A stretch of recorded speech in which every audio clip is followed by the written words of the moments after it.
네, 오늘 함께 보실 하나님 말씀은요, 사사기서 10장과 11장을 볼 텐데 그 중에 세 부분을 봉독하도록 하겠습니다. 10장 15절에서 16절, 11장 5절과 6절, 9절과 10절 이렇게 제가 대표로 봉독해 드리도록 하겠습니다.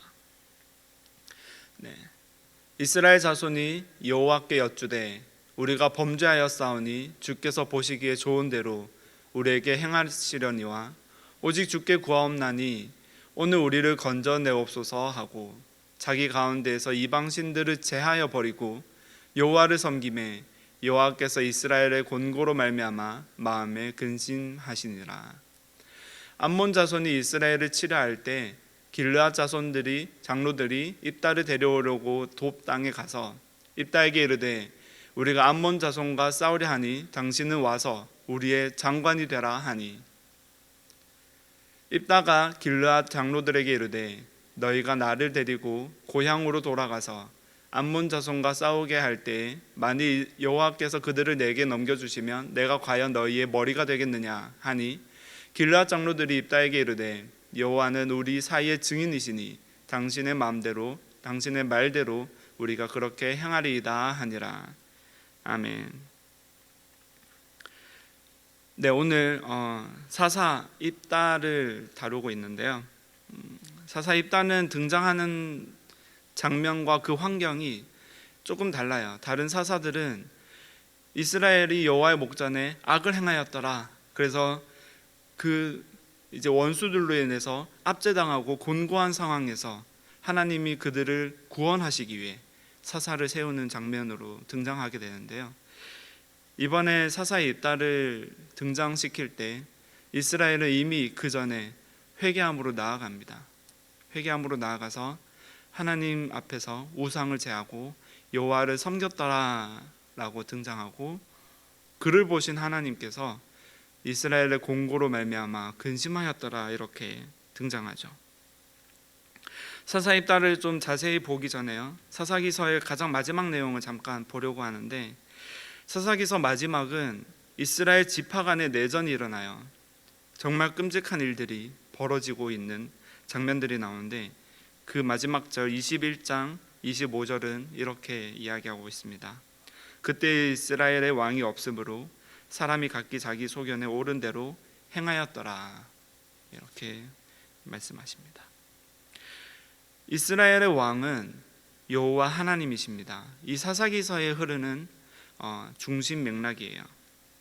그러나 왕 대신 하나님이 아니라 눈앞에 보이는 이방신과 우상을 섬긴 이스라엘, 이방 민족과 같이 자신들 사이에 왕이 있기를 요구하는 이스라엘 이렇게 등장하죠.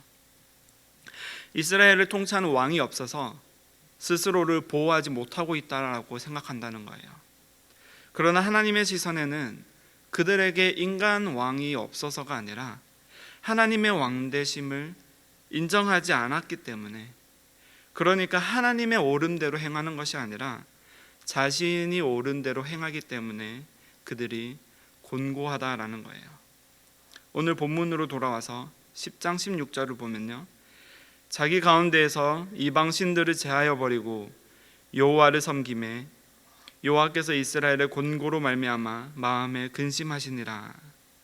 하나님 앞에 회개하고 하나님께 돌이킨 이 이스라엘을 향해서 여호와의 반응은 그들의 회개로 말미암아 기뻐하였더라도 아니라 그들의 회개함으로 말미암아 그들의 고백으로 말미암아 그들을 곤고함에서 건져내셨더라가 아니라 근심하였더라라고 성경이 이야기하고 있습니다.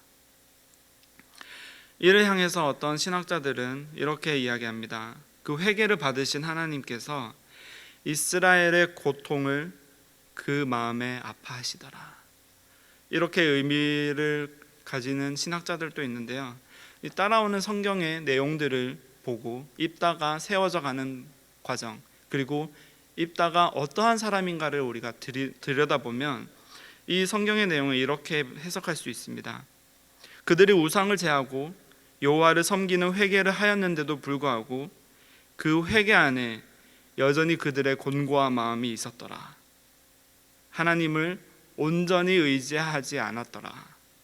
중심을 보시는 여호와께서 그들을 향한 긍휼과 그들의 불완전한 회개 사이에서 근심하신다라고 볼 수 있다는 거예요. 그들의 회개가 온전하지 않았다는 것, 그러니까 가인의 제사를 하나님께서 받지 않으셨던 것 같은 그 회개를 우리는 입다 이야기를 보면서 그 내용의 중심을 알 수 있게 돼요. 이 말씀 이후에 곧바로 본문 말씀은 전쟁으로 장면 전환이 돼요. 하나님께 부르짖고 나아간 이스라엘 백성은요, 전쟁을 맞이하게 되고요.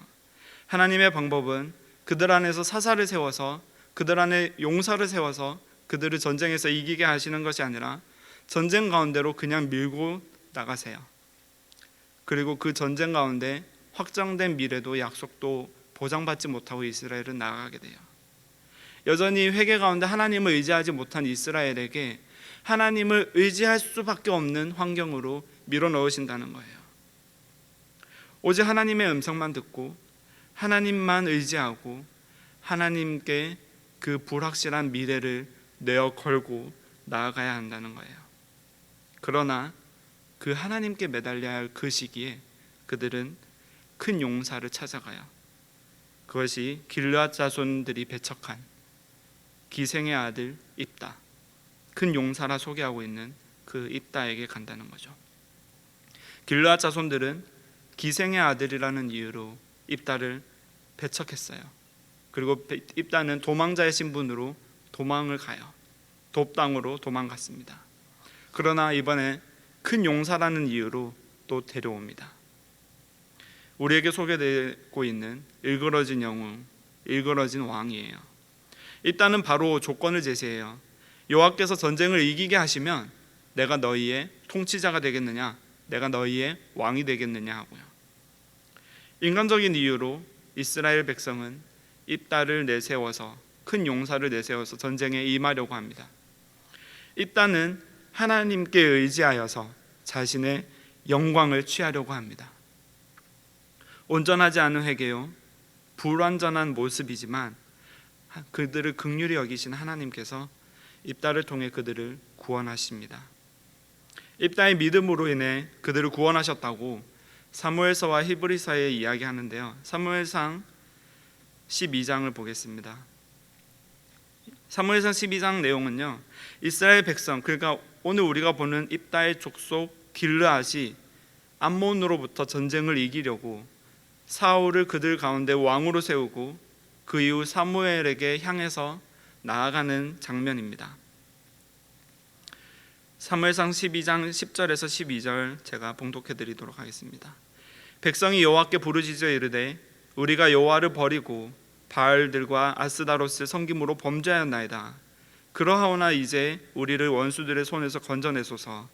그리하시면 우리가 주를 섬기겠나이다 하매 여호와께서 여룻바알과 베단과 입다와 나 사무엘을 보내서 너희를 너희 사방 원수의 손에서 건져내사 너희에게 안전하게 살게 하셨거늘 너희가 암몬 자손의 왕 나하스가 너희를 치러 옴을 보고 너희의 하나님 여호와께서는 너희의 왕이 되심에도 불구하고 너희가 내게 이르기를 아니라 우리를 다스릴 왕이 있어야 하겠다 하였도다.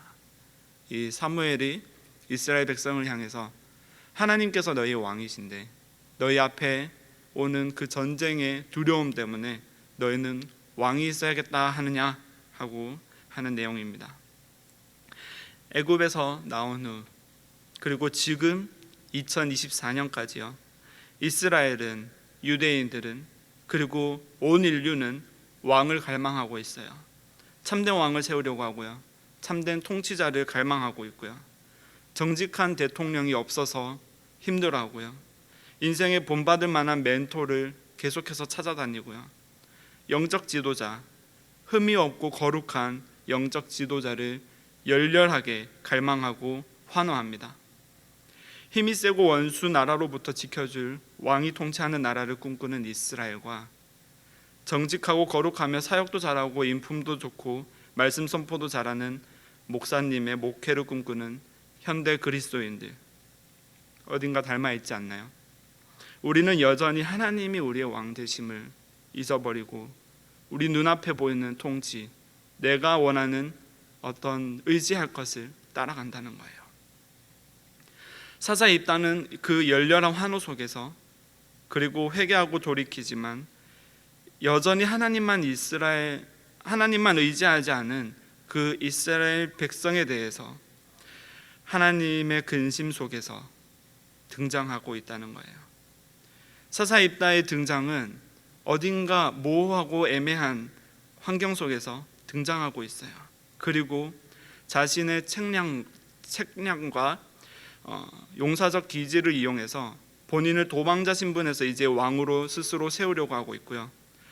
하나님이 무찌르게 하시는 하나님만 의지하고 나아가야 할 전쟁터에서 모압을 향해 자신의 생각으로 평화 협상을 시도하고 있고요.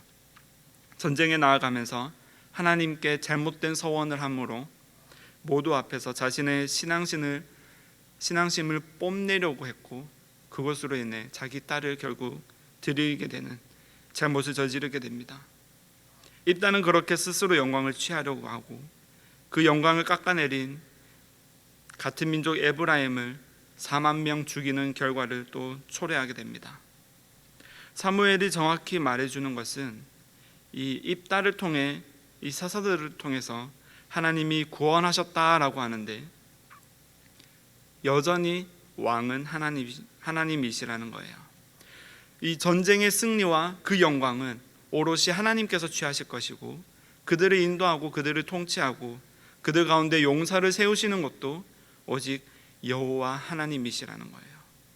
히브리서 11장 보면요, 믿음은 바라는 것들의 실상이요 보이지 않는 것들의 증거니 선진들이 이로써 증거를 얻었느니라. 39절 40절 보면요, 이 사람들은 다 믿음으로 말미암아 증거를 받았으나 약속된 것을 받지 못하였으니 이는 하나님이 우리를 위하여 더 좋은 것을 예비하셨은즉 우리가 아니면 그들로 온전함을 이루지 못하게 하려 하심이라. 믿음의 선진, 믿음의 사사들을 나열하면서 그 안에 입다도 등장해요. 이들의 믿음으로 인해 보이지 않는 것에 대한 증거를 받았다는 거예요. 보이지 않는 것, 그러니까 하나님 약속에 대한 증거가 있다는 건데, 하나님의 약속, 그리스도의 보혈로 우리를 씻으시고 우리를 구원하시고 우리와 계속해서 교제하시고 우리에게 영원한 생명을 허락하신 그 구원의 소식에 대한 증거예요. 하나님이 다시 우리와 연합하시겠다는 것에 대한 증거예요. 그 믿음까지도 하나님이 주시는 것인데 그 믿음의 선조들을 세우시는 것도 하나님이신데 하나님께서 이루시고 그들을 통해서 증거하셨다는 거예요. 그러나 그들은 여전히 약속된 것을 받지 못했다고 해요. 믿음으로 행한 모든 행동과 업적들이 나열되지만요, 그것이 그들 스스로의 믿음도 아니고 그들 스스로의 선함 때문도 아니에요. 그들의 모든 업적과 그들의 모든 행한 선한 일 때문도 아니에요. 믿음의 실상과 믿음의 증거의 전제 조건이 될 수 없다는 거예요. 그래서 그들이 사사됨으로 하나님의 영이 임하여 그들의 행적으로 그 모든 것들로 온전함을 이룰 수가 없다고 고백하고 있어요. 그 온전함은 오직 그리스도로 말미암아 온전하여지고 이루어진다는 것입니다. 우리를 위하여 우리가 이루는 모든 것으로 하나님께서 더 좋은 것을 예비하시는데 우리를 통해서 그 온전함을 이루시겠다고 하는데 그 우리라는 것은 그리스도의 몸된 교회, 그리스도를 믿는 믿음을 통해서 하나님이 이루시겠다는 거죠. 그리스도께서 오심으로 말미암아 보이지 않는 것들의 증거가 되시고 그리스도를 믿는 것이 우리에게 실상이 되었다는 거예요. 그리스도 부활 이후 하나님께서 세우신 하나님의 교회, 성령님의 임재 안에서 교제하는 교회, 성도의 연합을 통해서 하나님은 온전함을 이루시는데 그 영광은 하나님이 취하시겠다는 거죠. 그리고 그 교회의 머리는 그리스도가 되시고 우리는 그의 몸이 되어서 오직 하나님만 바라보고 하나님만 섬기며 우리가 원하는 어떤 왕을 세우는 것도 아니요, 우리 눈에 보이는 안전장치를 세우는 것이 아니라 하나님께만 의지하고 나아가는 그 교회를 통해서 하나님이 우리에게 믿음을 허락하시고 그 가운데 증거를 보이시고 그 가운데 실상을 보여주신다는 거예요. 여전히 우리 소견에 오른 대로 우리는 왕을 세우려고 해요. 지금도 우리는 곤고한 상황을 만나면요, 입다를 찾고 나를 대신하여 싸워줄 사람을 찾고 내가 취할 수 있는 어떤 능력들을 키우려고 해요. 그러나 우리의 참된 증거 대신 그리스도께서 우리에게 오심으로 인해서 우리를 참 믿음으로 나아가게 하시고 그 믿음에서 불완전한 미래 속에서 믿음을 허락하셔서 하나님만 바라보고 하나님만 의지할 수 있는 환경을 우리에게 제공하세요. 그리고 하나님의 영이 우리와 함께 하십니다. 앞이 보이지 않지만, 우리 환경이 이해되지 않지만, 내가 힘을 쏟고 내가 애정을 쏟은 모든 것들이 무너질 때도 있지만, 우리가 오직 하나님만 믿고 하나님만 나의 왕으로 세우시고 하나님께만 의지하며 나아가는 그 내일의 불확실이 하나님이 주시는 기쁜 날이 되고 평안이 되고 하나님이 인도하시는 매일의 삶이 되기를 주의 이름으로 축복합니다. 신실하시고 우리의 참된 왕 되신 하나님 감사드립니다. 우리에게 그리스도 안에서 믿음을 허락하셔서 오직 하나님만이 우리의 왕 되시고 우리의 통치자 되심을 믿고 의지함으로 나아가게 하여 주시옵소서. 이 시간 기도하며 나아갈 때 우리의 모든 아뢰는 제목들을 주님 기억하여 주시고 들어주시고 미처 간구하지 못한 것들도 성령 하나님 도우심 가운데 중보하여 주시옵소서. 오직 주의 뜻대로 이루어질 때 우리가 오직 감사함으로 내일의 불안함이 아니라 평안으로 하나님 앞에 나아가는 기도의 시간 되게 하시고 매일의 삶으로 이어지게 하여 주시옵소서. 이 모든 것 살아계신 주 예수 그리스도의 이름으로 기도드렸습니다. 아멘.